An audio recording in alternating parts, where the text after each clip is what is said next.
Anthropic vient de sortir un modèle qui bat GPT-5.5 sur presque tous les benchmarks. Et le plus fou, ils l'ont fait sans augmenter le prix. Ce modèle, c'est Claude Opus 4.8.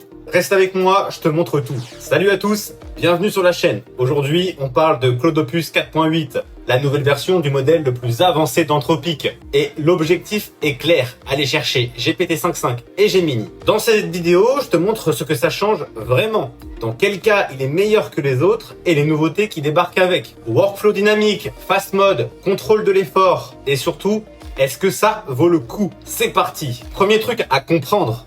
Opus 4.8, c'est pas un petit patch cosmétique. C'est une vraie évolution par rapport à Opus 4.7. Surtout sur le raisonnement, le code et les agents. Parce que aujourd'hui, on demande plus à une IA de répondre, on lui demande de coder, de fouiller de la doc, de débugger, de piloter des outils, de bosser sur une tâche pendant plusieurs minutes, parfois même d'agir comme un agent autonome.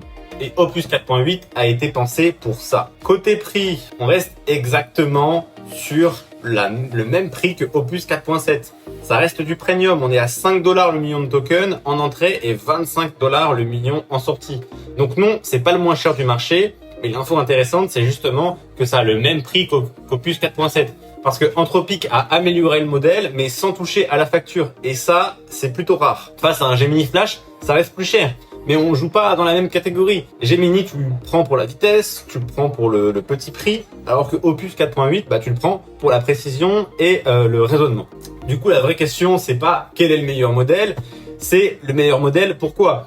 Parce que sur le vrai code et les tâches en plusieurs étapes, Opus 4.8 est devant. Sur le SWE Bench Pro, 69,2% pour Anthropic contre 58,6% pour GPT-5.5. Donc sur ce benchmark, il dépasse largement GPT-5.5, sauf sur le terminal. Sur le terminal, GPT-5.5 reste excellent. Et Gemini, lui, est imbattable sur le coup et sur les gros volumes de texte. Donc en résumé, le mieux c'est d'utiliser Opus 4.6 pour les tâches exigeantes, GPT-5.5 quand tu veux faire du code sur du terminal, Gemini pour la vitesse et le petit prix. Et si t'es développeur, accroche-toi parce que la fonctionnalité la plus intéressante, c'est les workflows dynamiques. Donc les workflows dynamiques, en fait, l'idée elle est super puissante. Au lieu de répondre d'un coup, Claude organise en fait son travail, il planifie et il découpe la tâche en plusieurs sous-tâches. Il va lancer des dizaines d'agents en parallèle et ensuite il y a d'autres agents qui vont venir vérifier le résultat. Et ils vont chercher des erreurs, ils vont comparer, et seulement à la fin, Claude fait la synthèse. En clair, tu passes d'une réponse unique à un vrai processus de vérification. Parfait pour traquer un bug dans un gros projet, pour auditer du code, ou pour préparer une grosse migration. D'ailleurs, Anthropic a donné un exemple super impressionnant. Une migration sur des centaines de milliers de codes, donc ils ont fait une migration sur des centaines de milliers de codes, du début jusqu'au merge final, et ça s'est super bien passé. Donc pour l'instant c'est en preview, c'est sur Teams, Max et Enterprise uniquement. Et aussi un gros plus, c'est que tu vois le modèle travailler, tu suis chaque étape au lieu d'attendre la réponse finale, et ça je trouve ça vraiment cool. Ensuite il y a aussi une autre nouveauté, c'est le fast mode. Le principe est simple, en fait Claude a généré tout simplement beaucoup plus vite, en fait 2,5 fois plus rapidement, et sur les longues réponses, le gain de temps se voit clairement. La contrepartie, évidemment, c'est que c'est plus cher. On passe à 10 $ en entrée et 50 $ en sortie. Mais bonne nouvelle, ce fast mode est quand même 3 fois moins cher qu'avant. C'est ça la nouveauté en fait. C'est 3 fois moins cher qu'avant.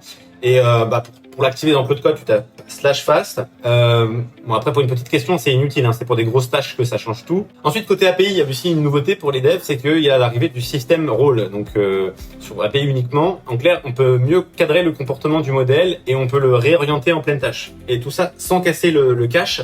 Donc ça fait pas exploser la facture. Donc ça, tout ça, ça montre un peu la direction d'Anthropic. Ils veulent vraiment être une brique pour les agents et pour les outils. Côté Claude AI, c'est le contrôle de l'effort. Maintenant, on peut choisir le niveau de réflexion du modèle. Pour une simple reformulation, pas besoin qu'il réfléchisse pendant 3 heures par exemple. Mais pour un bug bien tordu, tu veux qu'il prenne son temps. Donc c'est rapide et pas cher pour le simple, profond pour le complexe. Et pour moi, tout ça c'est l'avenir parce qu'on choisira plus juste le modèle, on choisira aussi son mode, rapide ou pas. Et un dernier point souvent oublié, c'est que Anthropic, c'est le modèle le plus honnête selon eux.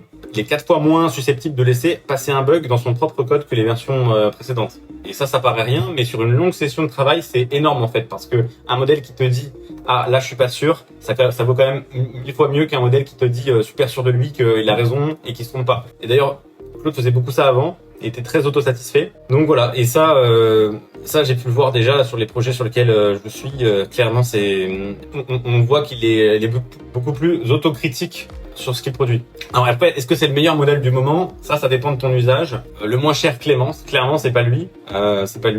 Après, pour du code sur du terminal, GPT-5.5, là, ça reste le meilleur, hein, d'après les benchmarks. Mais pour les tâches longues, complexes, avec du raisonnement et des agents, là, Opus 4.8 est vraiment intéressant. C'est ce que je retiens parce que c'est le plus important. On passe d'une IA qui répond à une IA qui travaille, qui collabore. Et ça, pour moi, c'est la grande direction de l'IA aujourd'hui. Après, soyons lucides. Faut le tester sur des vrais cas. Les benchmarks, c'est utile, mais parfois ça ment et ça dit pas tout. Le vrai test, c'est l'usage de tous les jours. Et tiens, justement, pour finir, petit teasing, Anthropic va annoncer que Mythos va bientôt sortir dans les prochaines semaines.